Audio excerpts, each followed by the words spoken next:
بسم اللہ الرحمن الرحیم۔ السلام علیکم دوستو، میں ہوں جہانگیر اور آپ دیکھ رہے ہیں رمضان ٹی وی۔ دوستو، رمضان کے مہینے کو بہت سارے حوالوں سے اہمیت کا حامل سمجھا جاتا ہے۔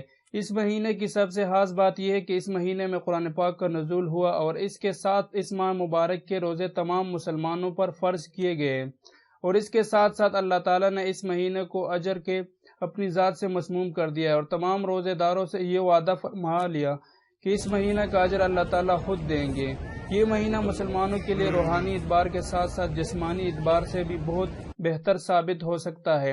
اس مہینے انسان اپنی تربیت کے ذریعے بہت ساری برائیوں اور بری عادات سے خود کو بچا سکتا ہے اور ایک نئے انسان کے طور پر جنم لے سکتا ہے۔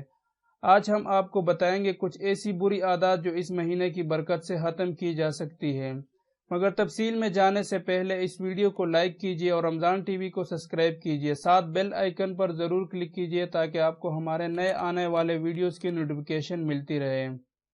دوستو، ان میں سے سب سے پہلے زیادہ کھانے کی عادت ہے۔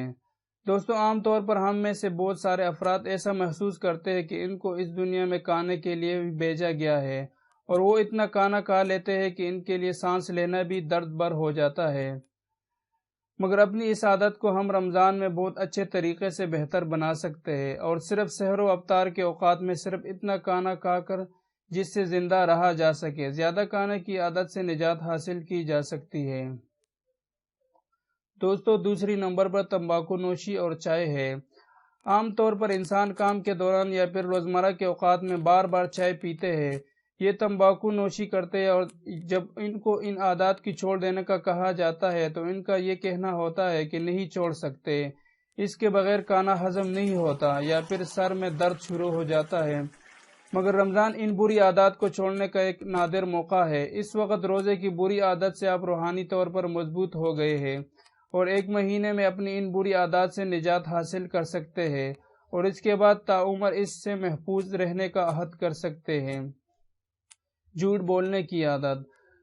دوستو، روزہ صرف کھانے پینے سے رکنے کا نام نہیں ہے۔ ایک روزہ دار کو اپنے روزہ کا ثواب حاصل کرنے کے لیے ضروری ہے کہ وہ کھانے پینے کے ساتھ ساتھ ان تمام باتوں سے بھی پرہیز کرے جس سے رکھنے کے لیے اللہ تعالیٰ نے حکم دیا ہے۔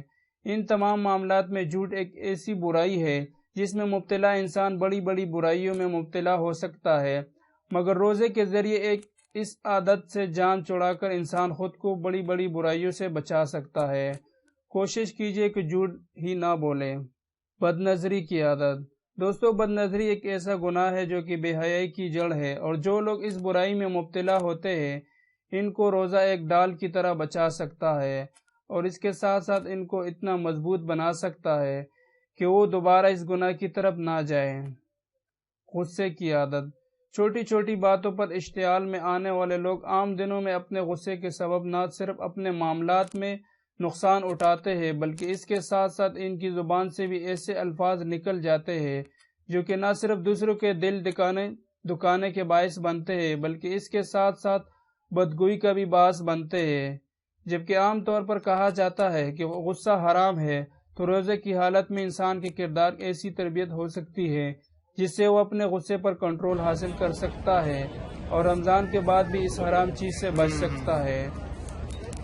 دوستو، یاد رکھیے، رمضان صرف ایک مہینے کا نام نہیں ہے بلکہ یہ ایک تربیت گاہ ہے جو کہ انسان کو جسمانی اور روحانی طور پر اتنا مضبوط کر دیتا ہے کہ جس کے ذریعے انسان نہ صرف بری عادات کو ہمیشہ کے لیے چھوڑ سکتا ہے بلکہ اچھی عادات کو اپنا کر ہمیشہ کے لیے کامیاب ہو سکتا ہے۔ دوستو، اگر ویڈیو اچھی لگی تو لائک کریں اور رمضان ٹی وی کو سبسکرائب کیجیے اور بیل آئیکن پر ضرور کلک کیجیے۔ اللہ حافظ، ملتے ہیں اگلی ویڈیو میں۔